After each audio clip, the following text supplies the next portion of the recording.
Hello, in this video I'm going to explain the process of renting a property in Toronto. Requirements, documents, terms and conditions, these are the things that you need to know if you plan to lease a condo or a house.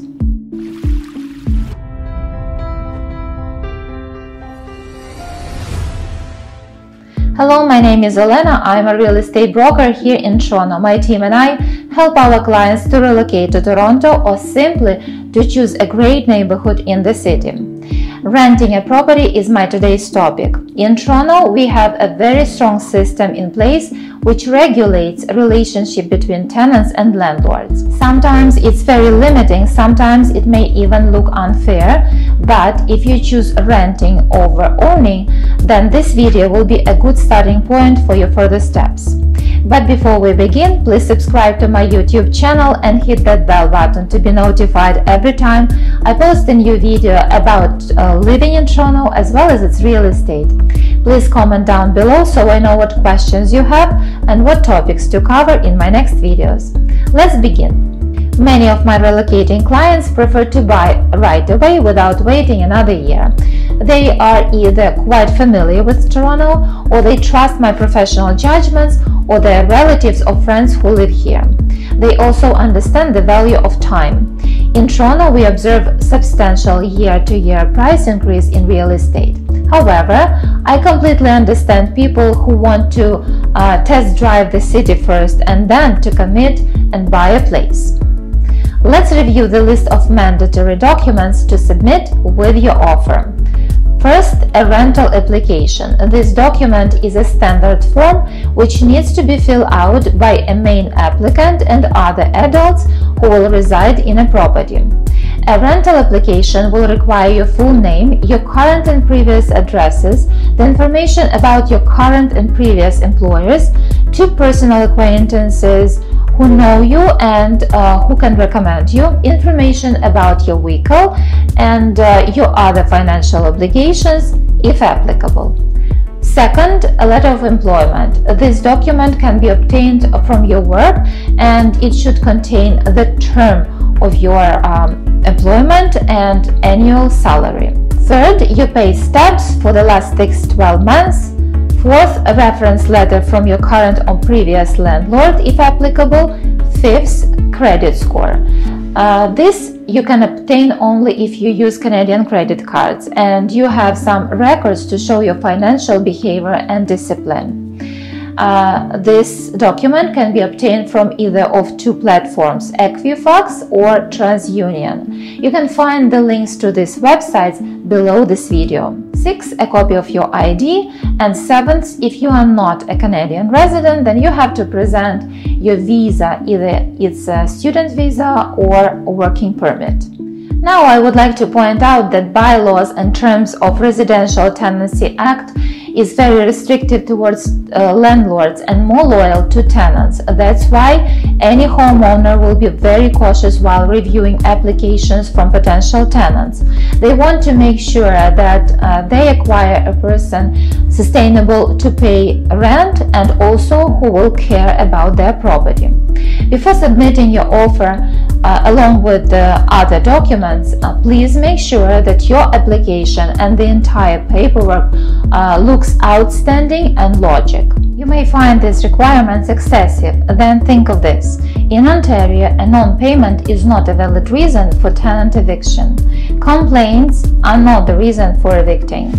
Even a sale of a property is not the reason for eviction if a tenant has a valid contract. That's why landlords will make sure their tenant is the right person to trust.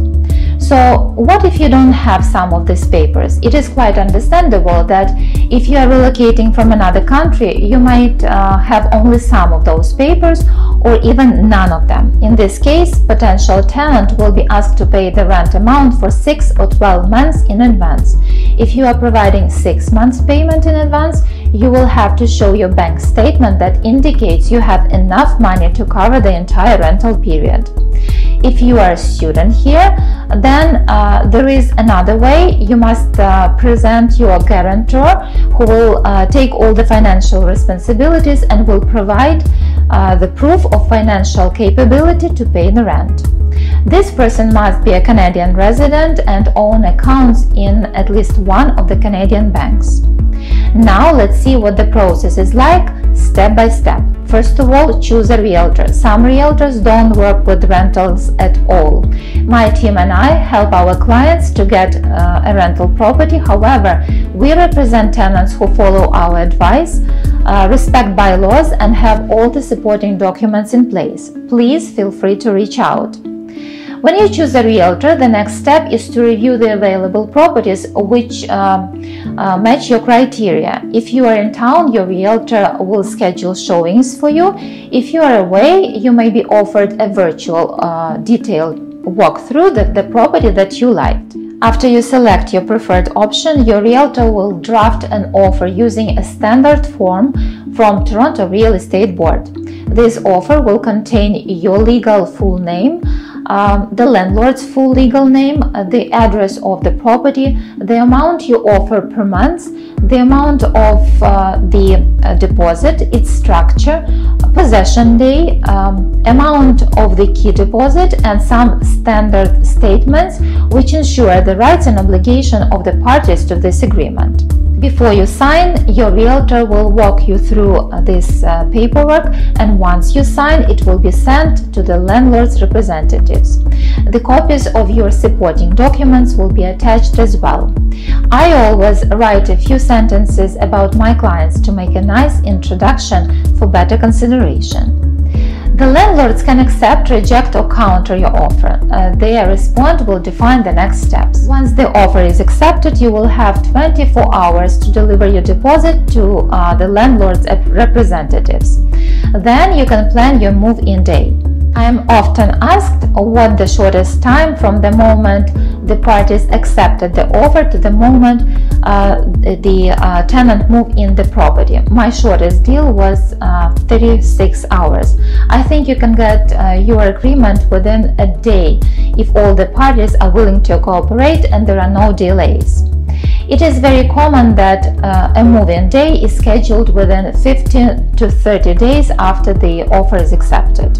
On the possession day, you will have a final walkthrough with your agent and your landlord's representatives, and it is meant to make sure that all the appliances are in a good working order, your new home is left clean, and there are no other deficiencies. On this day, you will be required to deliver the following.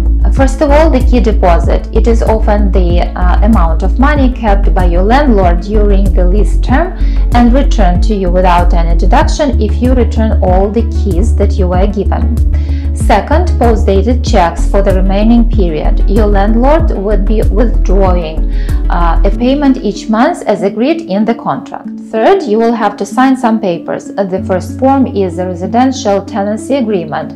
We call it a standard lease.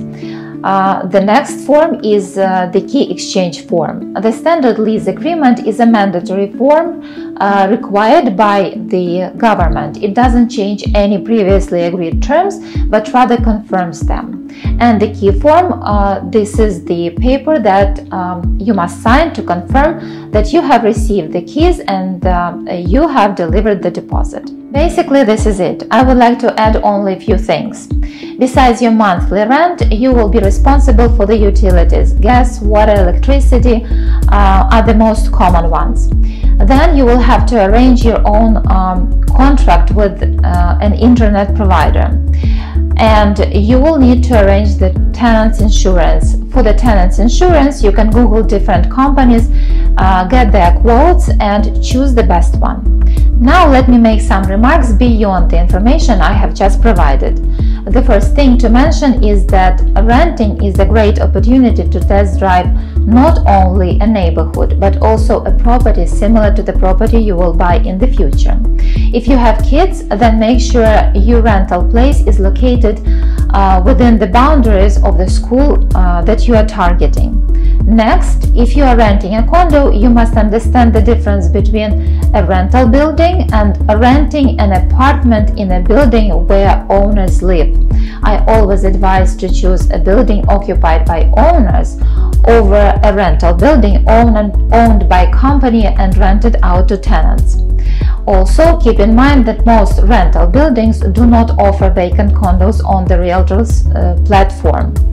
They have their own websites and list vacancies there. That means you or your realtor must contact them individually and inquire about availability. I have posted the links to the website of the biggest rental companies in the description below. You may ask your realtor for more information.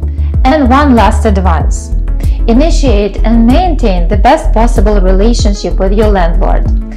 Keep the property in a good and clean condition, don't break promises, deliver your payments on time, and always try to find common grounds, even if there is an issue. In return, your landlord will give you a great reference letter for your next rental apartment or even your job interview. It is very time-consuming and expensive for parties to fight in the court. No one really needs it. I hope I was able to give you some practical advice on what to expect when renting an apartment or house in Toronto. If you feel that my team and I can help you with this process, please don't hesitate to contact us by calling, texting, emailing, or even commenting down below. And now I would like to remind you once again to subscribe to my YouTube channel and hit that bell button to be notified every time I post a new video about living in Toronto as well as its real estate. Please comment down below with your questions, and if you are thinking of moving to Toronto or simply relocate to a great neighborhood, I will be happy to help. Thank you for watching, and I will see you in my next videos.